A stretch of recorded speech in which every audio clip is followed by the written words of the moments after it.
melakukan verifikasi dan validasi data pendaftaran rumah tangga, di mana berdasarkan hasil verifikasi dan validasi data, tidak selalu semua usulan valid masuk ke dalam DTKS.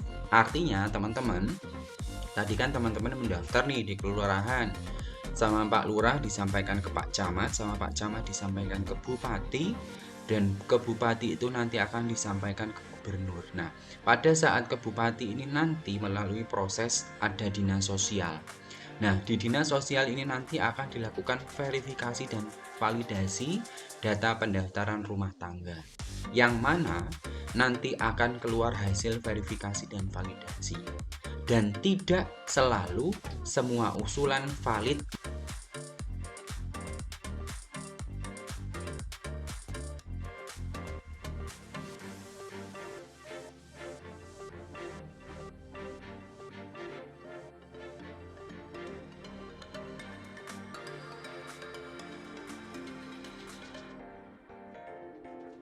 Halo semuanya, Assalamualaikum warahmatullahi wabarakatuh. Kembali lagi di channelnya tentang pendidikan, tutorial, dan data PD Official. Kali ini PD Official akan memberikan penjelasan mengenai alur pendaftaran fakir miskin data terpadu kesejahteraan sosial atau yang disingkat DTKS. Namun sebelum saya jelaskan, bantu untuk mengembangkan PD Official dengan cara subscribe, like, komen, dan share. Oke teman-teman semuanya, lebih jelasnya simak terus penjelasan dari PD Official.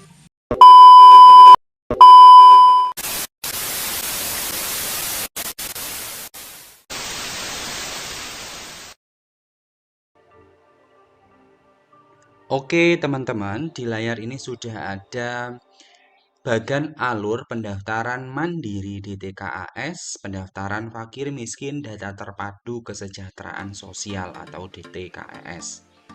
DTKS ini merupakan salah satu acuan pemberian bantuan sosial ataupun bansos untuk memenuhi kebutuhan dasar masyarakat yang bersumber dari anggaran pendapatan dan belanja negara ataupun APBN. Program-program dari DTKS ini seperti program Keluarga Harapan dan bantuan pangan non-tunai. Jadi teman-teman, apabila teman-teman mengharapkan bantuan DTKS ini, maka teman-teman silahkan melakukan pendaftaran. Di mana untuk pendaftaran fakir miskin data terpadu kesejahteraan sosial ini berdasarkan landasan hukum Undang-Undang Nomor 13 Tahun 2011, Permensos Nomor 28 Tahun 2017, dan Permensos Nomor 5 Tahun 2019. Di sini teman-teman, di layar ini sudah ditunjukkan alur pendaftarannya, di mana pendaftar nanti akan datang ke kelurahan atau mendaftar ke kepala desa dengan membawa KTP berikut KK. Nah, nanti kepala desa atau Pak Lurah akan melakukan musyawarah tingkat desa. Hasil musyawarah tersebut akan disampaikan ke bupati ataupun wali kota melalui camat. Jadi, yang pertama, teman-teman silahkan datang ke kelurahan atau kepala desa. Maka di sana nanti teman-teman akan dilayani untuk mendaftar fakir miskin DTKS dengan membawa KTP dan KK. Nah, di situ nanti perangkat desa akan melakukan musyawarah. Hasil musyawarah tersebut akan diteruskan ke bupati ataupun wali kota melalui camat. Nah, Bapak Bupati maupun wali kota akan menyampaikan hasil verifikasi dan validasi ke menteri melalui gubernur. Jadi nanti alurnya setelah ke bupati ataupun wali kota akan diteruskan ke menteri melalui gubernur. Nah, di sini bupati ini nanti melalui dinas sosial melakukan verifikasi dan validasi data pendaftaran rumah tangga, di mana berdasarkan hasil verifikasi dan validasi data, tidak selalu semua usulan valid masuk ke dalam DTKS. Artinya teman-teman, tadi kan teman-teman mendaftar nih di kelurahan, sama Pak Lurah disampaikan ke Pak Camat, sama Pak Camat disampaikan ke Bupati, dan ke bupati itu nanti akan disampaikan ke gubernur. Nah, pada saat ke bupati ini nanti melalui proses ada dinas sosial. Nah, di dinas sosial ini nanti akan dilakukan verifikasi dan validasi data pendaftaran rumah tangga, yang mana nanti akan keluar hasil verifikasi dan validasi.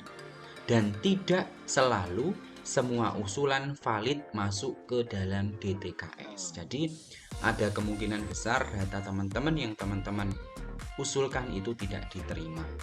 Nah, dari sini nanti akan menetapkan data terpadu kesejahteraan sosial melalui Menteri Sosial.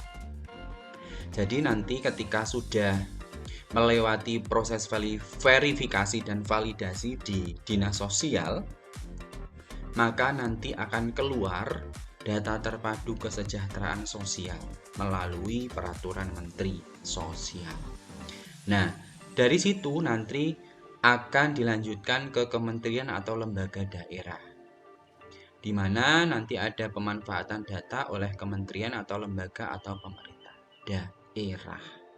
Setelah itu, baru teman-teman bisa mendapatkan program bansos dan pemberdayaan. Jadi seperti itu ya teman-teman alurnya.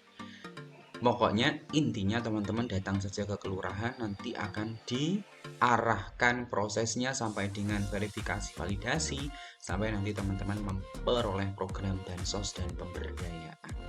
Nah, di sini juga ada penjelasan bahwasannya setiap orang dilarang memalsukan data fakir miskin, baik yang sudah diverifikasi dan divalidasi maupun yang telah ditetapkan oleh menteri. Ini sudah ada peraturannya menurut Undang-Undang Nomor 13 Tahun 2011 Pasal 11 Ayat 3. Teman-teman juga bisa melihat informasi di pusdatin.kemensos.go.id, atau teman-teman bisa mengikuti Instagramnya Pusdatin Kesos, Twitternya @pusdatinkesos, dan Facebooknya pusdatin.kesos. Teman-teman bisa mengakses informasi mengenai data terpadu kesejahteraan sosial ataupun DTKS untuk pendaftaran fakir miskin serta mendapatkan program bansos dan pemberdayaan. Oke teman-teman, mudah-mudahan penjelasan saya dapat dipahami oleh teman-teman semuanya mengenai pendaftaran fakir miskin secara mandiri. Dan sebelum saya tutup, saya ingatkan jangan lupa tinggalkan komentar di video ini, subscribe channel ini, like, komen, dan share. Karena dengan like dan share serta subscribe, PD Official akan terus semangat memberikan informasi-informasi yang insya Allah bisa kita gunakan bersama. Oke teman-teman semuanya, salam data, salam literasi. Saya tutup. Wassalamualaikum warahmatullahi wabarakatuh.